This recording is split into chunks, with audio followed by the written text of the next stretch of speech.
ZEE5 ಇರುವಾಗ ನೀವು ನಿಮ್ಮ ನೆಚ್ಚಿನ ಶೋಗಳನ್ನ ಎಂದಿಗೂ ಮಿಸ್ ಮಾಡಿಕೊಳ್ಳುವುದಿಲ್ಲ. ಅದು ಸಂಪೂರ್ಣ ಉಚಿತವಾಗಿ. ನೀನು ಹೇಳಿದ ನಿಜಾನಮ್ಮ. ನಮ್ಮ ಜೀವ ಹಾಳಾಗೋಗ್ತಾ ಇರೋದು ಆ ರಾಜೇಂದ್ರ ಭೂಪತಿ ಸಹವಾಸದಿಂದಾನೆ. ಅಲ್ಲ, ಅವನು ಮಾಡೋದೆಲ್ಲ ಮಾಡಿಬಿಟ್ಟು ತನ್ನನ್ನು ತಾನು ಸಮರ್ಥಿಸ್ಕೊಳ್ತಾನೆ. ಅಲ್ಲ ರೀ, ನಮ್ಮ ಜೀವನ್ ಬೇರೆ ಯಾರೂ ಸಿಕ್ಲಿಲ್ವಾ? ಇಂಥ ಮನೆ ಹಾಳನ ಸಿಕ್ಬೇಕಿತ್ತು ಇನ್ವೆಸ್ಟ್ ಮಾಡೋದಿಕ್ಕೆ. ನಮ್ಮ ಮಗ ನಮ್ಮನ್ನೆಲ್ಲ ಮೀರಿ ಬೆಳೆದ್ಬಿಟ್ಟಿದ್ದಾನೆ. ತುಂಬ ಯಶಸ್ವಿ ಮನುಷ್ಯ ಆಗ್ಬಿಟ್ಟಿದ್ದೀನಿ ಅಂತ ಅಂದ್ಕೊಂಡಿದ್ದಾನೆ. ಆದರೆ ರಿಯಾಲಿಟಿ ಏನು ಅಂದರೆ, ಯಶಸ್ಸಿನ ಶಿಖರ ಏರ್ತೀನಿ ಅಂತ ಹೋದವನು ಕೆಟ್ಟ ಸಹವಾಸದಿಂದ ಪ್ರಪಾತಕ್ಕೆ ಬೀಳ್ತಾ ಇದ್ದಾನೆ. ಬಿದ್ದ ಮೇಲೆ ಗೊತ್ತಾಗೋದು ತಾನೆಷ್ಟು ಆಳಕ್ಕೆ ಬಿದ್ದಿದ್ದೀನಿ ಅಂತ. ಅಲ್ಲ ರೀ, ನೀವು ಆ ಭೂಪತಿಗೆ ಮುಖಕ್ಕೆ ಉಗಿಬೇಕಿತ್ತು, ನಮ್ಮ ಮಗನ ಸವಾಸ ಮಾಡಬೇಡ ಅಂತ. ಹಾಗೆಲ್ಲ ಮಾತಾಡೋಕ್ಕಾಗತ್ತಾ? ಅವರು ಸಮಾಜದಲ್ಲಿ ಹೆಸರು ಮಾಡಿರೋರು. ನಾನು ಅವ್ರಿಗೆ ರೆಸ್ಪೆಕ್ಟ್ ಕೊಟ್ಟೆ ಕೇಳ್ಕೊಂಡಿದ್ದೀನಿ. ನೋಡೋಣ, ಅವರು ಜೀವನ್ಗೆ ಬುದ್ಧಿ ಹೇಳ್ಬೋದು. ಮಾವ, ನಿಮಗೆ ನಿಜವಾಗ್ಲೂ ಜೀವಾಗಿ ಅವರು ಬುದ್ಧಿ ಹೇಳ್ತಾರೆ ಅಂತ ಅನ್ಸುತ್ತಾ? ಆಗ ಹೇಳೋ ಆಗಿದ್ದಿದ್ರೆ ಆ ಕೆಲಸ ಅವ್ರು ಯಾವಾಗಲೂ ಮಾಡ್ತಿದ್ರಲ್ವಾ? ಅದು ಕರೆಕ್ಟೆ. ಅವನು ಬುದ್ಧಿ ಹೇಳೋ ಮನುಷ್ಯ ಆಗಿದ್ದಿದ್ರೆ ಯಾವಾಗಲೂ ಹೇಳಿರೋನು, ಇದೆಲ್ಲ ಮಾಡಬೇಡ ಬರೀ ನಿಂಗೆ ಸರಿ ಹೋಗಲ್ಲ ಅಂತ. ಎಲ್ಲಿ ನನಗೆ ಯಾಕೋ ಇದೆಲ್ಲ ವರ್ಕೌಟ್ ಆಗುತ್ತೆ ಅಂತ ಅನ್ನಿಸ್ತಾ ಇಲ್ಲ. ಅವನಿಗೆ ಮನೇಲೇ ಕ್ಲಾಸ್ ತಗೊಳ್ಬೇಕು, ಅದೇ ವರ್ಕೌಟ್ ಆಗೋದು. ನೋಡೋಣಮ್ಮ, ಅವನು ಬದಲಾಗಲಿಲ್ಲ ಅಂದರೆ ಮುಂದೆ ಏನು ಮಾಡಬೇಕು ಅಂತ ಯೋಚನೆ ಮಾಡೋಣ. ದೇವ್ರೆ, ಅವನು ಬದಲಾದ್ರೆ ಸಾಕಪ್ಪ. ಎಂಥ ಒಳ್ಳೆ ಕೂಸು ನಮ್ಮದು. ಈಗ ಹೇಗಾಗಿದ್ದಾನೆ, ನಮ್ಮ ಹೊಟ್ಟೆ ಉರಿಸ್ತಾ ಇದ್ದಾನೆ. ಸರಿ ಹೋಗ್ತಾನೆ, ಯೋಚನೆ ಮಾಡಬೇಡ ಮಂದಾಕಿನಿ. ಬಟ್ ನನಗೆ ಅವನು ಬದಲಾಗ್ತಾನೆ ಅಂತ ಅನ್ನಿಸ್ತಾ ಇಲ್ಲ. ರಾಜೇಂದ್ರ ಭೂಪತಿ ಅಷ್ಟು ಸಾಮಾನ್ಯವಾದ ಮನುಷ್ಯನೂ ಅಲ್ಲ. Is very dangerous. ಮಹಿಮ, ಏನಮ್ಮ ಯೋಚನೆ ಮಾಡ್ತಿದ್ದೀಯಾ? ಯೋಚನೆ ಮಾಡಕ್ಕೆ ಹೋಗ್ಬೇಡ. ನಮ್ಮ ಕೈಲಾದ ಪ್ರಯತ್ನ ಎಲ್ಲ ನಾವು ಮಾಡೋಣ, ಎಲ್ಲ ಸರಿ ಹೋಗುತ್ತೆ. ಹಾಂ.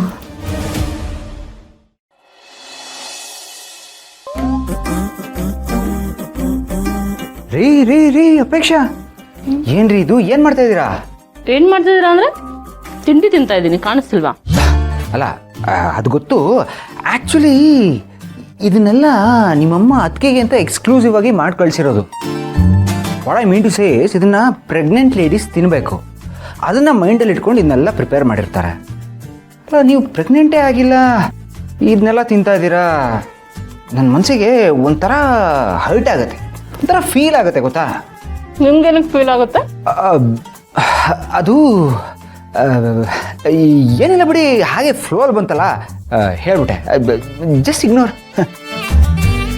ಏನೇ ಹೇಳಿ, ನೀವು ತಿಂತಾ ಇರೋದು ನೋಡ್ತಾ ಇದ್ರೆ ಮನಸ್ಸಿಗೆ ಏನೋ ಒಂಥರ ಖುಷಿ ಆಗುತ್ತೆ. ಐ ಮೀನ್, ನಿಮ್ಮ ಕೋಪ ಎಲ್ಲ ಬಿಟ್ಟು ನಿಮ್ಮಮ್ಮ ಮಾಡಿಕೊಟ್ಟಿರೋದನ್ನು ತಿಂತಾ ಇದ್ದೀರಲ್ಲ, ಅದೇ ಒಂಥರ ಖುಷಿ. ಏನ್ ಮಾಡೋದು, ಅವ್ರಿಗಂತೂ ಮಗಳು ಅನ್ನೋ ಸೆಂಟಿಮೆಂಟ್ ಇಲ್ಲ. ಅವರಿಂದ ಏನು ಸಿಗಬೇಕೋ ನನಗೆ ಯಾವುದೂ ಸಿಕ್ಕಿಲ್ಲ. ಅಟ್ಲೀಸ್ಟ್ ಅವ್ರು ಕಳಿಸಿರೋ ತಿಂಡಿನಾದರೂ ತಿಂದು ಸಮಾಧಾನ ಪಡ್ಕೋಬೇಕು ಅಷ್ಟೇ. ಅಪೇಕ್ಷಾ, ಏನ್ರಿ ಹೇಳ್ತಾ ಇದ್ದೀರಾ? ಈ ಮಾತನ್ನ ನೀವು ಹೇಳ್ತಾ ಇರೋದಾ? ನಾನೇ ಯಾಕೆ? ಓ, ನಮ್ಮದಕ್ಕಾಗ್ತಾ ಇಲ್ವಾ? ಅದೇ ನನ್ನ ಪ್ರಾಬ್ಲಮ್ಮು.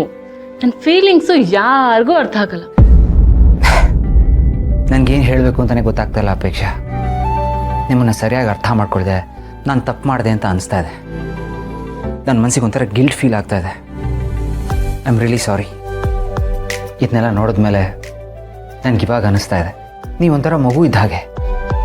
ಏನು ಗೊತ್ತಾ, ನಿಮ್ಮ ಮನಸ್ಸಲ್ಲೂ ಈ ಕೇರು, ಕನ್ಸನ್ನು, ಎಲ್ಲ ಫೀಲಿಂಗ್ಸು ಇದೆ. ಆದರೆ ನಿಮ್ಗೆ ಅದನ್ನು ಎಕ್ಸ್ಪ್ರೆಸ್ ಮಾಡ್ಕೊಳ್ಳೋದಕ್ಕೆ ಗೊತ್ತಾಗ್ತಾ ಇಲ್ಲ. ಅದೇ ಆಗಿರೋದು ಪ್ರಾಬ್ಲಮ್. ಅದರಿಂದ ಎಲ್ಲರೂ ನಿಮ್ಮನ್ನ ತಪ್ಪು ತಿಳ್ಕೊಳ್ಳೋ ಥರ ಆಗಿದೆ.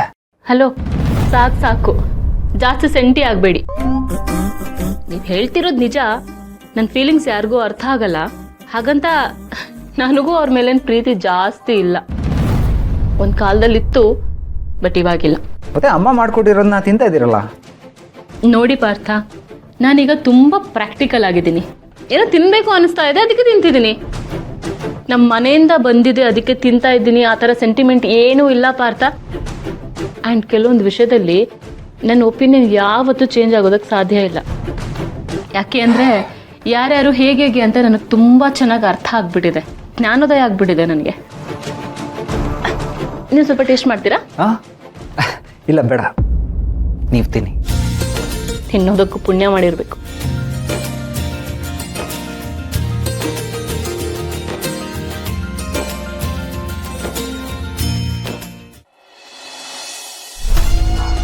ಎಂದಿನಂತೆ ನನಗೊಂದು ಡೌಟು.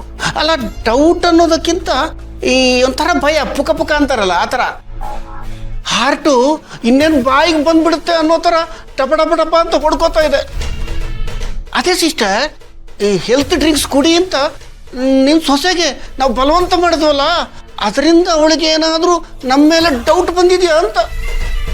ಸಿಸ್ಟರ್, ನನಗೆ ತುಂಬಾ ಭಯ ಆಗ್ತಿದೆ ಸಿಸ್ಟರ್. ಅವಳಿಗೆ ಅಡ್ಡ ವಾಸನೆ ಬಂದಿದ್ರೆ ಏನು ಗತಿ ಅಂತ. ಮೊದಲೇ ಅವಳು ಜೇಮ್ಸ್ ಬಾಂಡ್ ಥರ ಏನಾದರೂ ಸಣ್ಣ ಎಳೆ ಸಿಕ್ಕರೆ ಬುಡಕ್ಕೆ ಕೈ ಹಾಕ್ಬಿಡ್ತಾಳೆ, ನಮ್ಮ ಜನ್ಮನೆ ಜಾಲಾಡಿಸ್ಬಿಡ್ತಾಳೆ ಸಿಸ್ಟರ್. ಅವಳ ಕೈಲಿ ಸಿಕ್ಕಾಕೊಳ್ಳೋದು ಒಂದೇ, ಹಸ್ತ ಹುಲಿಯ ಬೋನಿಗೆ ತಲೆ ಇಡೋದು ಒಂದೇ. ತುಂಬ ಡೇಂಜರಸ್ ಅವಳು ಸಿಸ್ಟರ್. ಅದು ನನಗೆ ಚಿಂತೆ ಆಗ್ತಾ ಇರೋದು. ಯಾಕಣ್ಣ ಇಷ್ಟೊಂದು ಟೆನ್ಷನ್ ಆಗ್ತಾ ಇದೆಯಾ? ಆ ಥರ ಏನೂ ಆಗಲ್ಲ, ಸುಮ್ಮನೆ ಇರು. ಅಷ್ಟಕ್ಕೂ ಅವಳು ಕುಡಿದು ಏನಾದರೂ ಆಗಿದ್ರೆ ಡೌಟ್ ಬರ್ತಾಯಿತ್ತು. ಅಂಥದ್ದೇನೂ ಆಗಿಲ್ವಲ್ಲ, ಅವಳು ಕುಡ್ದೇ ಇಲ್ವಲ್ಲ. ಅದೇ ನೀನು ಹೇಳ್ತಾ ಇರೋದು ಸರಿನೇ, ಆದರೆ ನೋಡು ನನ್ನ ಎಡಗನ್ ಯಾಕೋ ಪಟ ಪಟ ಪಟ ಅಂತ ಹೊಡ್ಕೋತಾ ಇದೆ ಲೈಟಾಗಿ. ಎಲ್ಲ ಗೊತ್ತಿದ್ದೇ ಕುಡಿದೇ ಹೋದ್ಲಾ, ಬೇಕು ಅಂತಾನೆ ಅವಾಯ್ಡ್ ಮಾಡಿದ್ಲಾ ಅಂತ ಅನ್ನಿಸ್ತಾ ಇದೆ ಸಿಸ್ಟರ್. ಹಾಗೇನೂ ಇಲ್ಲ ಅಣ್ಣ, ನೀನು ಸುಮ್ಮನೆ ಓವರ್ ಥಿಂಕ್ ಮಾಡ್ತಾ ಇದೆಯಾ. ನಿನ್ನ ತಲೆ ಹಾಳು ಮಾಡ್ಕೊಳ್ಳೋದಲ್ದೆ ನನ್ನ ತಲೆನೂ ಹಾಳು ಮಾಡ್ತೀಯ.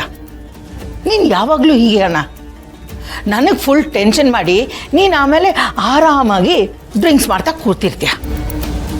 ಒಂದೊಂದ್ಸಲ ನೀನು ಆಡೋದು ನೋಡಿದ್ರೆ ನನಗೆ ಎಷ್ಟು ಕೋಪ ಬರುತ್ತೆ ಗೊತ್ತಾ. ಅಲ್ಲ, ನನ್ನ ಮೇಲೆ ಕೋಪ ಮಾಡ್ಕೊಳ್ಳೋದು ಹಾಗಿರ್ಲಿ, ಈ ಆ್ಯಂಗಲಲ್ಲಿ ಸ್ವಲ್ಪ ಯೋಚನೆ ಮಾಡೋದು ಇಷ್ಟೇ. ಕೊನೆಗೊಂದಿನ ಕರೆಕ್ಟ್ ಟೈಮ್ ನೋಡಿಕೊಂಡು ಎಲ್ಲರ ಮುಂದೆ ನಮ್ಮ ಬಣ್ಣ ಬಯಲು ಮಾಡಿದ್ರೆ ಏನು ಮಾಡ್ತೀಯ? ನೋಡಿ, ಇವರು ಆವತ್ತು ಈ ರೀತಿ ಮಾಡಿದ್ರು ನಾನು ಕಂಡು ಹಿಡಿದಿದ್ದೆ ಅಂತ ನಮಗೆ ಆಪಿಟ್ಟು ಬಾಂಬ್ ಬಿಟ್ರೆ ಏನು ಮಾಡ್ತೀಯ? ಅಯ್ಯೋ ದೇವ್ರೆ ಅಂತ ತಲೆ ಮೇಲೆ ಕೈ ಹೊತ್ಕೊಂಡು ಕೂತ್ಕೋಬೇಕಾಗತ್ತೆ. ನಾನು ಇದೀನಲ್ಲ ಅಣ್ಣ, ನೋಡ್ಕೋತೀನಿ. ಹಾಗೇನಾದರೂ ಆದರೆ ಅವಳಿಗೊಂದು ವ್ಯವಸ್ಥೆ ಮಾಡ್ತೀನಿ. ಅಯ್ಯೋ ದೇವ್ರೆ, ಇಂಥ ಡೈಲಾಗನ್ನ ಬೇಜಾನ್ ಕೇಳ್ಬಿಟ್ಟೆ ಸಿಸ್ಟರ್. ನೀನೇನೋ ಮಾಡ್ತೀನಿ ಅಂತ ಹೇಳೋದು, ಕಾದ್ ನೋಡಿ ಅಂತ ಹೇಳೋದು, ಬೇಜಾನ್ ಸ್ಕೋಪ್ ತಗೊಳ್ಳೋದು, ಕೊನೆಗೆ ಅವಳ ಮುಂದೆ ಅದೆಲ್ಲ ಏನು ನಡೆಯೋದೇ ಇಲ್ಲ. ನಾವು ಮಾಡೋ ಪ್ಲಾನ್ ಒಂದೇ ಒಂದಾದ್ರೂ ಸಕ್ಸಸ್ ಆಗಿದೆ ಸಿಸ್ಟರ್. ಎಲ್ಲ ಟುಸ್ ಆಗುತ್ತೆ. ಹೇಳ್ಕೊಳ್ಳೋಕೆ ನಾವು ಬೇಜಾನ್ ದೊಡ್ಡ ವಿಲನ್ಗಳು, ಪ್ರಪಂಚ ಎಲ್ಲ ಹೊಗಳುತ್ತೆ ನಮ್ಮನ್ನ. ಆದ್ರೆ ಅವಳ ಮುಂದೆ ಜೋಕರ್ಗಳಾಗ್ತೀವಿ ನಾವು. ಅವಳ ಮುಂದೆ ಯುದ್ಧ ಸಾರ್ತಾನೆ ಇದ್ದೀವಿ, ಆದ್ರೆ ಅವಳು ನಮ್ಮನ್ನ ಹಿಮ್ಮೆಟ್ಟಿಸ್ತಾನೇ ಇದ್ದಾಳೆ. ZEE5 ಆಪ್ ಡೌನ್ಲೋಡ್ ಮಾಡಿ ಎಲ್ಲಾ ಸಂಚಿಕೆಗಳನ್ನು ಸಂಪೂರ್ಣ ಉಚಿತವಾಗಿ ನೋಡಿ.